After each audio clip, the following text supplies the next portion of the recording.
Hola, soy Gabriel Colchón y les doy la bienvenida a Expreso de Oriente. Esto es lo que veremos en el programa de hoy.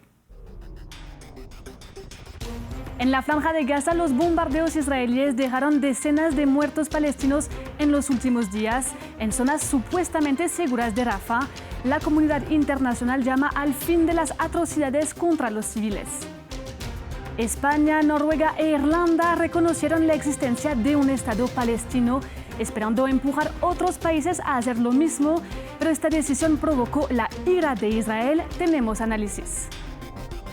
Y en el sur del Líbano, los niños desplazados intentan volver a una vida normal gracias a organizaciones que proponen actividades como el teatro, la fotografía o la pintura.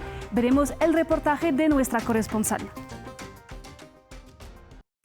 La Franja de Gaza y más específicamente la ciudad de Rafah sigue siendo objetivo de mortíferos ataques israelíes. Según la UNRWA, ya son más de 1 millón los palestinos que están desplazados en Rafah y que tuvieron que huir de la ciudad en las últimas 3 semanas. El 26 de mayo, un bombardeo israelí sobre un campo de desplazados de Tal al-Sutlan, en el noroeste de la gobernación de Rafah, provocó un incendio y dejó a al menos 45 muertos. Los civiles no habían recibido orden de evacuación y muchos murieron debido a los impactos de bombas o quemados. 2 días después, otro ataque sobre el campo de Al-Mawasi, una zona supuestamente segura donde parte de los palestinos de Rafah fueron evacuados, también dejó a más de 20 muertos. El primer ministro israelí Benjamin Netanyahu calificó el primer ataque de error trágico y dijo que se abrirá una investigación, pero los palestinos y parte de la comunidad internacional denunciaron un ataque deliberado sobre los civiles. Un día antes esta zona fue clasificada como zona segura. Al día siguiente fue atacada directamente. Mi hermano y su mujer cayeron como mártires, fueron objetivos directos. Los recogí con mis propias manos, partes de sus cuerpos. No había cuerpos completos para meter en bolsas para cadáveres, solo partes de cuerpos. Mi sobrina también cayó como mártir. Paulo Milanesio, coordinador de Médicos Sin Fronteras en Gaza, nos contó desde Al-Mawasi lo que pasó el 26 de mayo, 2 días después del incidente. Soy Pablo Milanesio, coordinador de emergencias para Médicos Sin Fronteras en Gaza. Estamos en Al-Mawasi, donde está llegando más y más gente que está desplazándose desde el oeste de Rafah. Sin ningún tipo de orden de evacuación, las fuerzas de Israel están entrando en el oeste de Rafah, siguen atacando. Hemos pasado otra noche de ataques indiscriminados y seguimos denunciando con Médicos Sin Fronteras los ataques que sucedieron en el campamento en el oeste de Rafah, donde había personas desplazadas, donde murieron hombres, mujeres, niños y niñas. En nuestro centro de estabilización de pacientes llegaron más de 190 personas, llegaron 28 personas muertas, entre ellos mujeres, niños y niñas. Seguimos denunciando esto que está sucediendo después de que la Corte Suprema de Justicia haya solicitado a Israel que detenga la ofensiva en Gaza. Esta situación no hace más que demostrar que los civiles de Gaza están siendo objetivo de esta guerra, que no existe ningún lugar seguro en Gaza y necesitamos detener esta situación. Por eso con Médicos Sin Fronteras pedimos un alto al fuego que sea sostenido y que permita parar esta desgracia. Y mientras el mundo es testigo de las atrocidades israelíes en la Franja de Gaza, una imagen causó gran revuelo en los últimos días. Un político israelí, Danny Danon, compartió en su cuenta X una foto de la ex precandidata republicana Nikki Haley de visita a Israel, escribiendo "acaben con ellos" en una bomba israelí. La publicación desencadenó una ola de indignación por parte de organizaciones internacionales y la sociedad civil. Muchos denunciaron el cinismo de Haley, recordando que son estas mismas bombas que ya han dejado a más de 36.000 muertos palestinos desde el inicio de la guerra. España, Irlanda y Noruega reconocieron oficialmente la existencia de un Estado palestino el 28 de mayo. Con esta decisión esperan llevar a otros países a dar el paso, especialmente en la Unión Europea, donde ahora 9 de los 27 miembros reconocen un Estado palestino. El presidente del gobierno español, Pedro Sánchez, dijo que esta formalización era una necesidad para llegar a la paz en la región. Pero esta decisión provocó la ira de Israel, que acusó a España de apoyar los actos terroristas del grupo Hamas, acusaciones que Pedro Sánchez rechazó. Para analizar el tema conectamos con Asaías Barreñada, profesor de Relaciones Internacionales en la Universidad de Complutense de Madrid. Asaías, muchas gracias por estar con nosotros. Lo primero que le quería preguntar, ¿qué cambia concretamente este reconocimiento por parte de España? Lo singular del caso de Palestina, en particular con España, es que esas relaciones ya existían independientemente del reconocimiento. Es decir, no había habido reconocimiento y, sin embargo, ya había una embajada palestina, había un delegado palestino con rango de embajador, había reuniones políticas de alto nivel, etc. Por lo tanto, en el caso de España, en cierta forma es resolver una anomalía. Es que faltaba la primera pieza de toda esa construcción. ¿Y qué posibles efectos podría tener para la relación Israel-España? Depende de las dos partes. Precisamente uno de los interrogantes del reconocimiento es si se va a limitar exclusivamente a ser un gesto, es decir, si se va a quedar en lo meramente formal o si va a ir acompañado de una redefinición, una reorientación de sus relaciones tanto con Palestina como con los israelíes. La otra parte obviamente depende de Israel. Y aquí Israel hace una lectura muy particular y es que percibe el reconocimiento de estos tres países europeos, y ya está anunciado un cuarto, Eslovenia, para los próximos días, como una grieta en el blindaje que ha venido construyendo con sus aliados, especialmente occidentales y en particular europeos. Por lo tanto, hay un componente de sobreactuación, ¿no?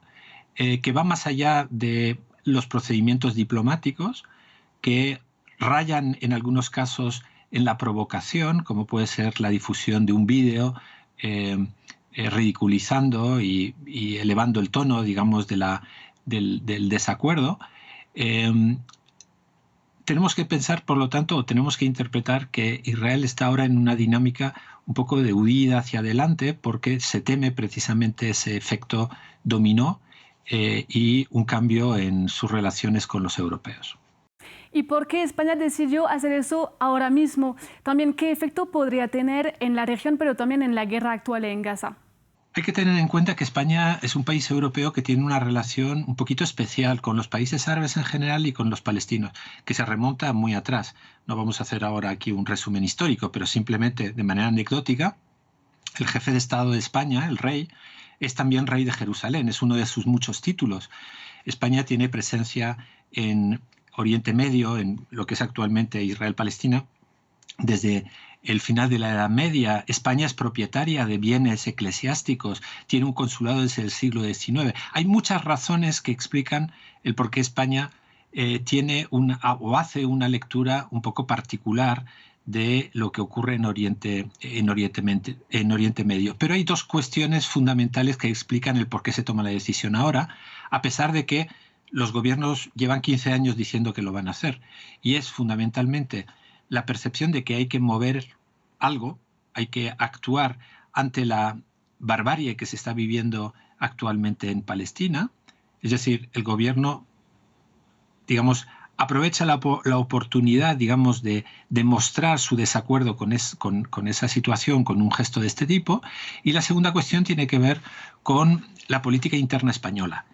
Y es que el actual gobierno español es un gobierno de coalición en el que hay un componente socialdemócrata y un componente de izquierda, y el socio de izquierda, la organización Sumar, incluyó el reconocimiento del Estado de Palestina en el acuerdo de coalición.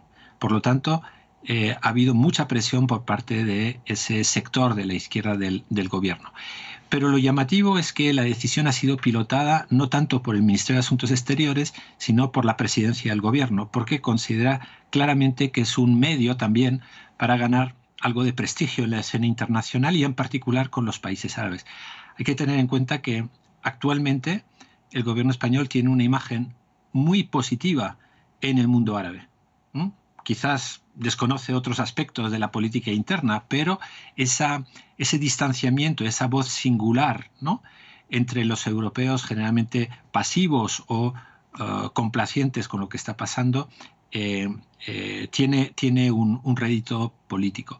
¿Puede esto contribuir realmente a una solución? Yo creo que eso sería exagerar el posible impacto de un reconocimiento. Ni va a detener la guerra, ni va a acabar con la ocupación, ¿no?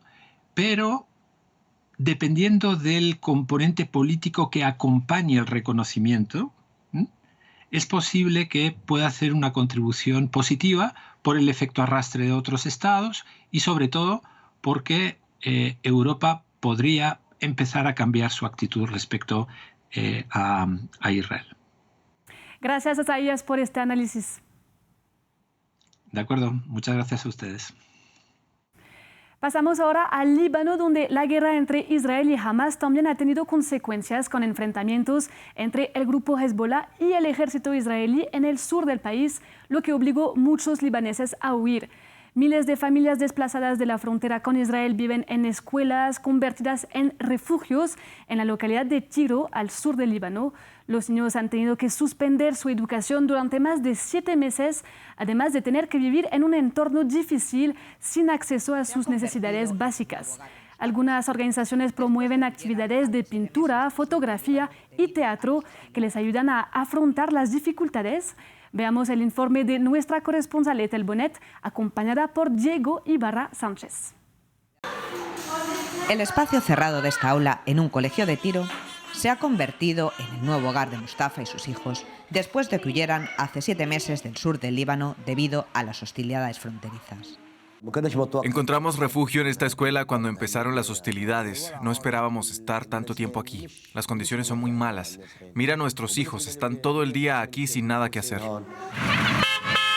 Una docena de niños espera a las afueras de la escuela la llegada de Hussam, que conduce el autobús del Arte por la Paz para llevarlos al Teatro Nacional de Tiro, donde disfrutarán de actividades artísticas para salir de la rutina del refugio.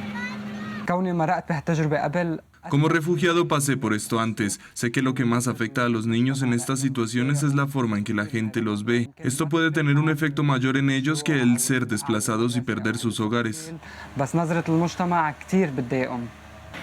Kasem Estambuli, director de esta iniciativa artística, les espera a las puertas del teatro.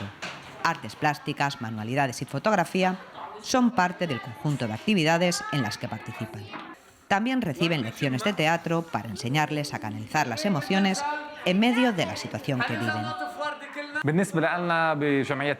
Para nosotros, en la Asociación Tiro para las Artes, el objetivo de este programa de formación para los hijos de los desplazados es ayudarles a olvidarse de la guerra. Aunque sea por un momento, ofrecerles las herramientas para desarrollar habilidades artísticas. Les ayuda a poder superar los momentos difíciles por los que están atravesando. Las hostilidades en curso en el sur del Líbano han dejado un impacto profundo y a largo plazo en la población infantil, con más de 30.000 niños desplazados, ha advertido UNICEF en un informe. Lejos de que cesen los enfrentamientos fronterizos, las actividades artísticas están ayudando a los niños desplazados a recuperar un poco su normalidad. Llegamos así al fin de esta edición de Expreso de Oriente. Muchas gracias por acompañarnos y los invito a seguir toda la información en france24.com.